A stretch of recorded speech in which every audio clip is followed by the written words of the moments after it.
Welcome to the Soulcery Podcast, your sacred space to delve into spiritual tools, topics, and practices that will illuminate your path of soul remembering and healing.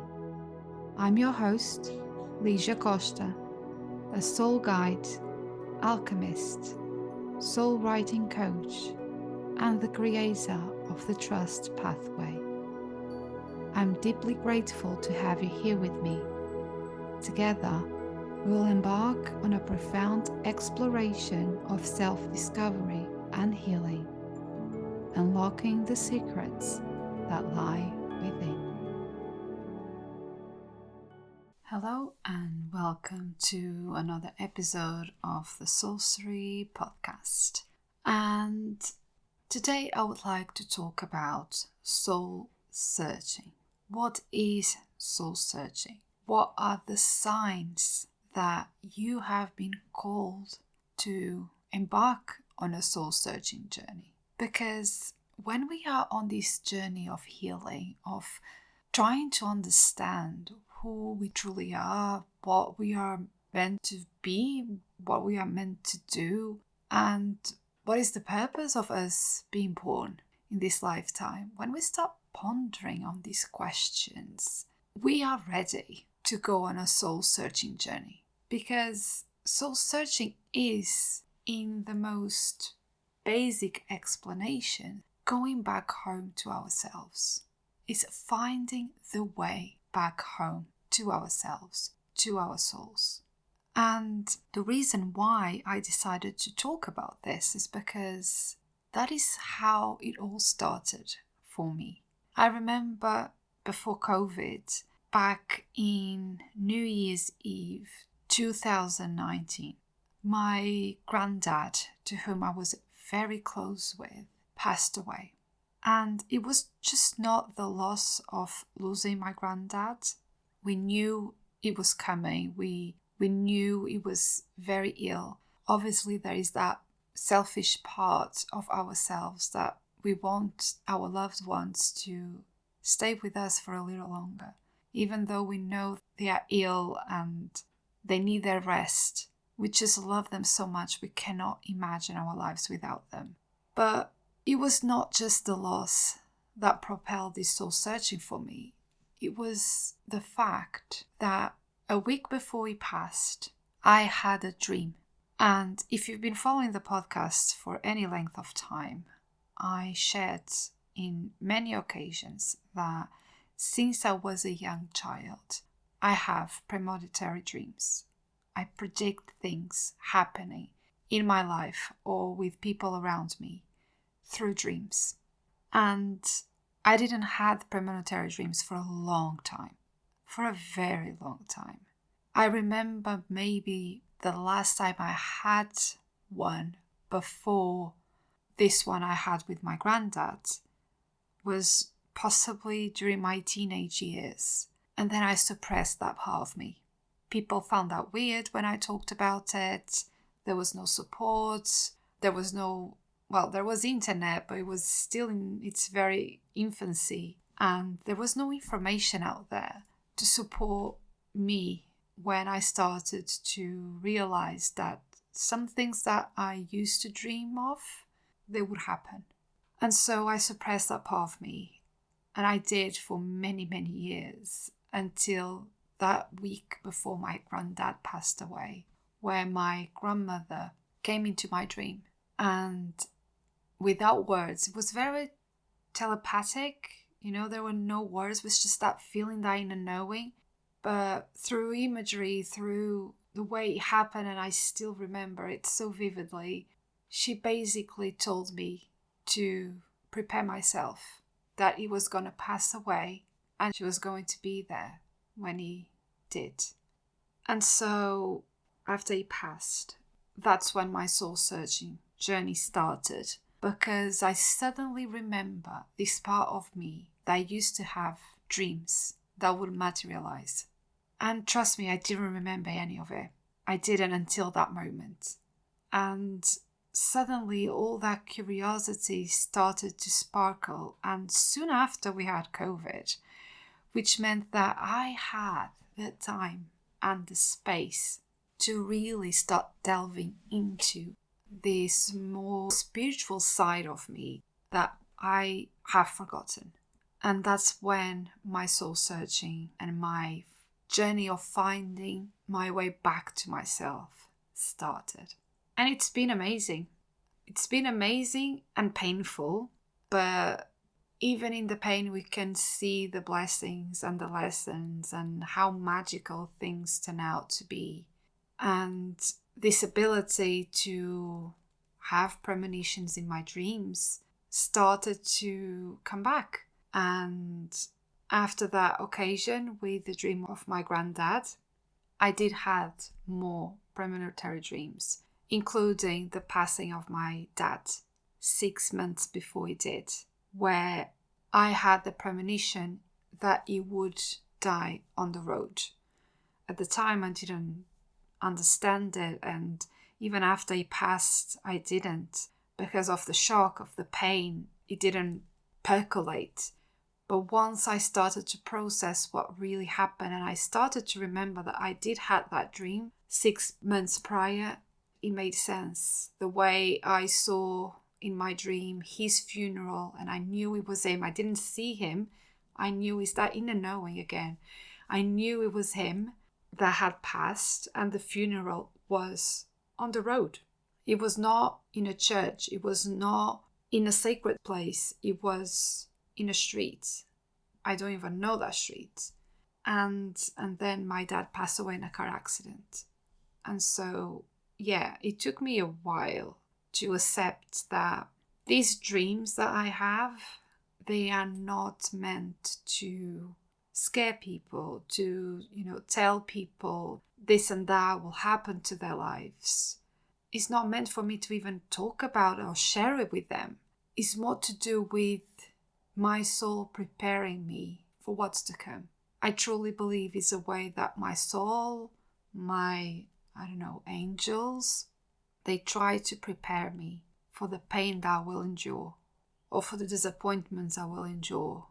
And after I got over the guilt for not sharing these dreams with the people involved, and I understood that this is for me, is to support me throughout the pain that I will feel, then everything made sense. And I could actually embrace this ability as a part of my soul journey. This to say that when we start to soul search, it's usually propelled when there are persistent feelings of sadness, of despair, of confusion, of misdirection in our present lives. And sometimes it can be related with a recent traumatic experience, like me losing my dad, like me losing my granddad, but can also be related with mental health. And yes, feeling frustrated or negative or even depressed from time to time, and for a short period of time, it's absolutely normal and is a part of living through the ebbs and flows of life. But the kind of feelings I refer to, and that they are the key that propel us in a soul-searching journey, is when these negative emotions and these negative feelings are continual, right? When they come from a place within rather than being instigated by outside of ourselves. And as I referred before, it's kind of an inner knowing. You just know. It's a gut feeling that is triggered at a core level, and it is repetitive. You just keep feeling that way, and it brings to awareness that shadow self, that shadow parts of ourselves that, as I mentioned in many podcast episodes before, are the parts or the aspects of ourselves that we really struggle to accept that we have, right? That we are ashamed of, that we feel guilty of. Again, going back to my experience, it was that guilt of not sharing the dreams I had with the people involved and thinking that somehow I caused the whole thing. that shadow part, that shadow aspect that felt really guilty, even though so many people would love to have a gift like this, gave me this inner knowing. It got triggered at such a cool level that propelled me to find out more, to look for answers, right? And to me, it was easy to pinpoint what happened and what triggered all these emotions and, inner knowings. But sometimes you might find it hard to pinpoint exactly where the negativity comes from, or what is missing, or what is clouding certain aspects of your life that makes you feel an urge to seek meaning and purpose. But basically you feel this deep feeling of being unfulfilled, of lacking joy in your life. And usually this leads you to a new path of self-discovery. And that is what guides you to start your soul-searching journey. It is here that everything starts. When you are just so fed up with being surrounded with negativity in your life, and you just crave peace and harmony and balance. And then you start examining your life, okay? You start, being more aware of the things that don't align with your personality, that don't sit well with you, with your values, with your beliefs anymore. What relationships no longer bring you joy? And what are the areas of your life that you crave change? So what is exactly soul searching, right? Soul searching is just one of the first awakenings that instigates you to embark on a spiritual journey. Is when you start to recognize what meaning you want to add in your life, and making the intention to create the version of reality that you wish to be part of, whilst learning about yourself on a deeper level. Some people, for example, they desire more wealth, okay? They desire more success. Others desire a more grounded life. They crave happiness. They crave love, empathy, a sense of meaning or belonging, and having meaningful relationships. Some people look for change outside of themselves, in cultural or societal or religious beliefs, on ideals or expectations, whilst others look within their being to what they desire to know and change. So there is no right or wrong way of living your soul-searching journey. What is important is that you decide where and how you want to bring change into your life. And most importantly, what does it mean to you?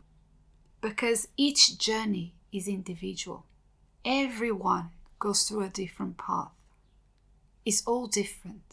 But at its core, we all share the same yearning, a mission of self-discovery that allow us to remember who we are at a soul level, which is the entirety of our existence. Now, usually your soul urges you to embark on a soul-searching journey for two reasons. Either you feel like you have lost an aspect of yourself, or you never found a particular part of who you are. So something is missing in your life, and that something is you.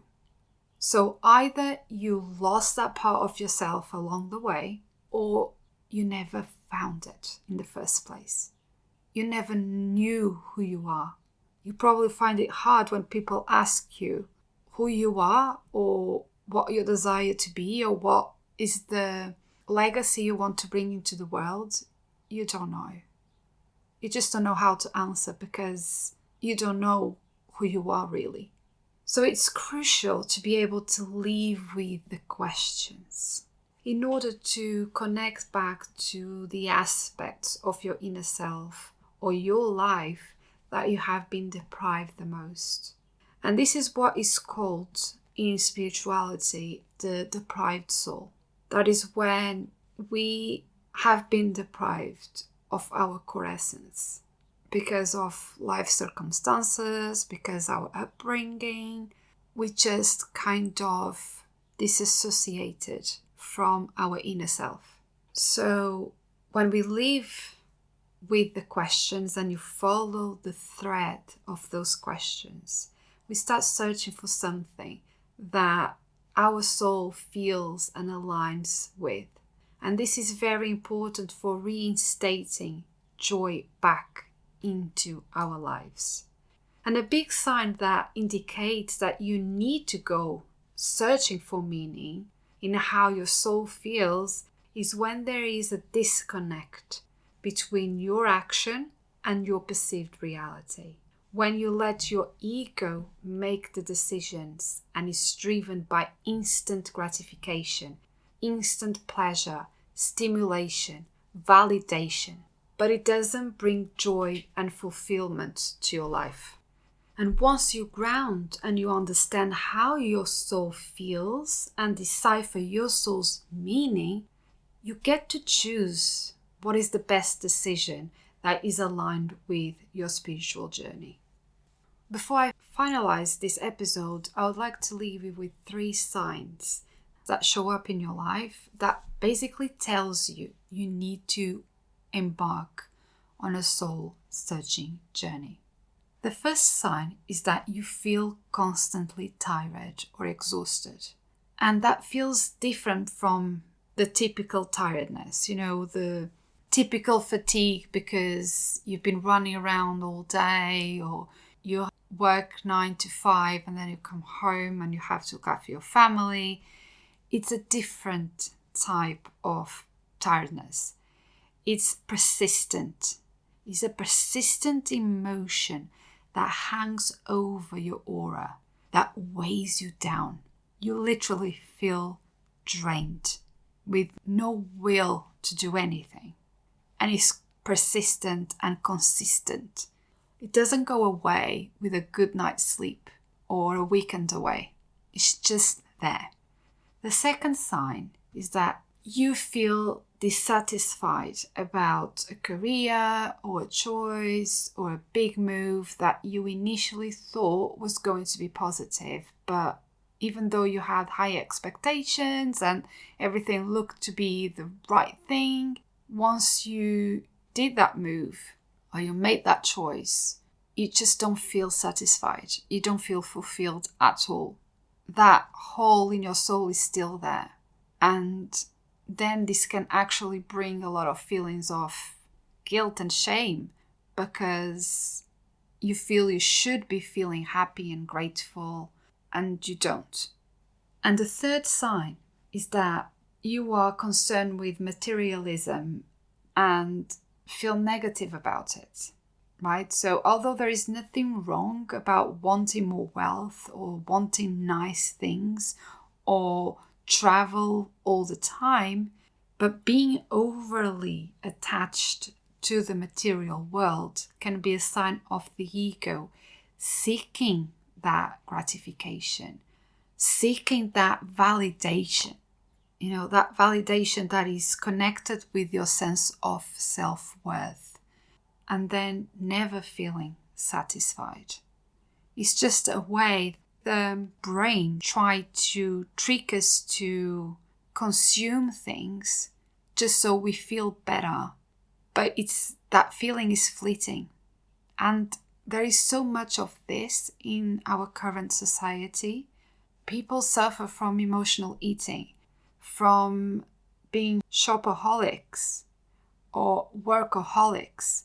This is just a way of distracting ourselves from feeling the emotions that we don't want to feel.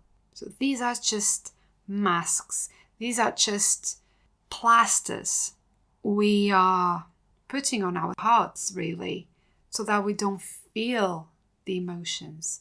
And especially with consumerism, with, getting a lot of material things in order to validate our self-worth, that is literally a sign that we don't feel worthy at all.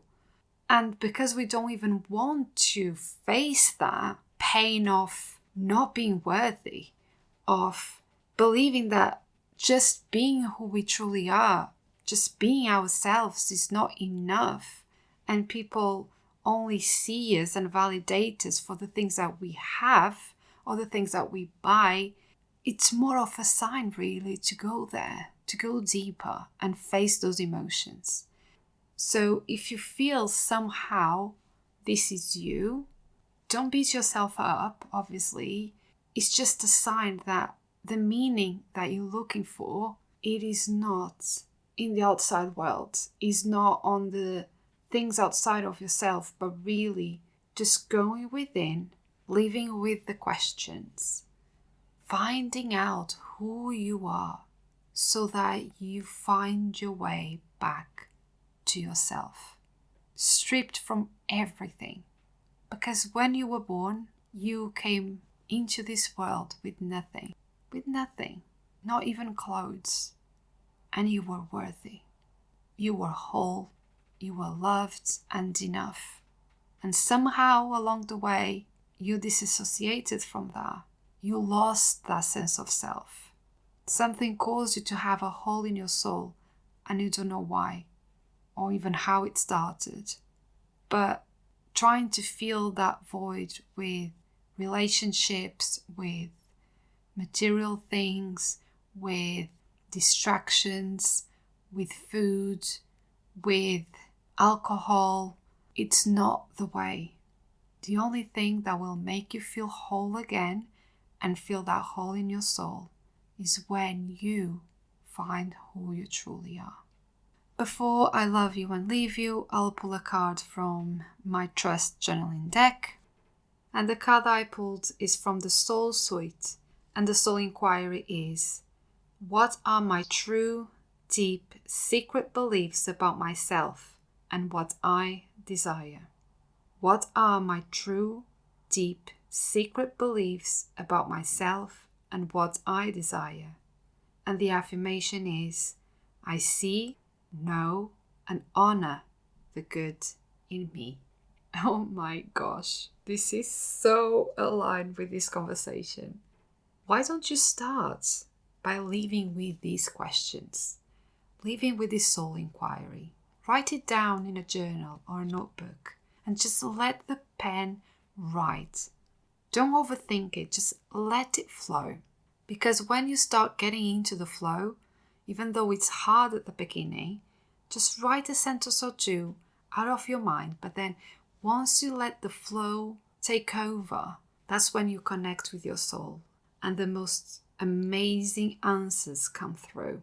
Also, I just remember, if this episode calls to you, if it resonates and you truly feel that you are ready to embark on a soul searching journey, I have this low offer on my website for my ebook called Uncover Your True Self.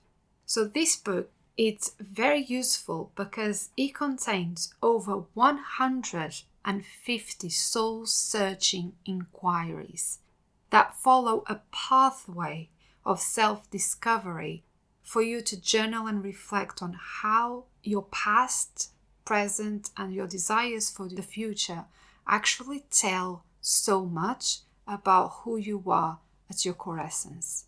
And this will help you uncover your authentic self and align your life with your soul's calling. These soul inquiries are so powerful that they will dive deep into your soul core so that you find your soul essence, your authentic self, away from any roles that you play in life, stripping any identities that you were bought into the belief that you should wear to fit in, to feel loved, to be accepted. Because beneath those roles, those masks, those identities is where your core essence lies. And in that essence is where you'll find your soul's calling, your meaning, your purpose in this life. This is an ebook, so it will be downloadable. So you can be in any part of the world. You don't need to worry about postage, paying for postage, waiting for postage. So it's an instant download that you get. And it's only £7.99. And it's over 150 soul inquiries, over 100 pages long book. So I will leave the link in the show notes for you. Have a look and let's start this soul searching journey. I hope you have found this episode helpful. Thank you so much for listening, and I'll see you on the next one. Thank you for listening to the Soulcery Podcast and for holding space for this conversation. It is truly magical to be able to walk with you on this journey of soul healing and inner transformation. If you resonated with this episode and found it valuable, I would be grateful if you could leave a review on iTunes. Your feedback helps me reach more souls searching for guidance and healing. For more guidance and soul wisdom to support soul awakening women through the journey of alchemy, please visit my website www.lisiacosta.co.uk. Love and healing to all. See you on the next one.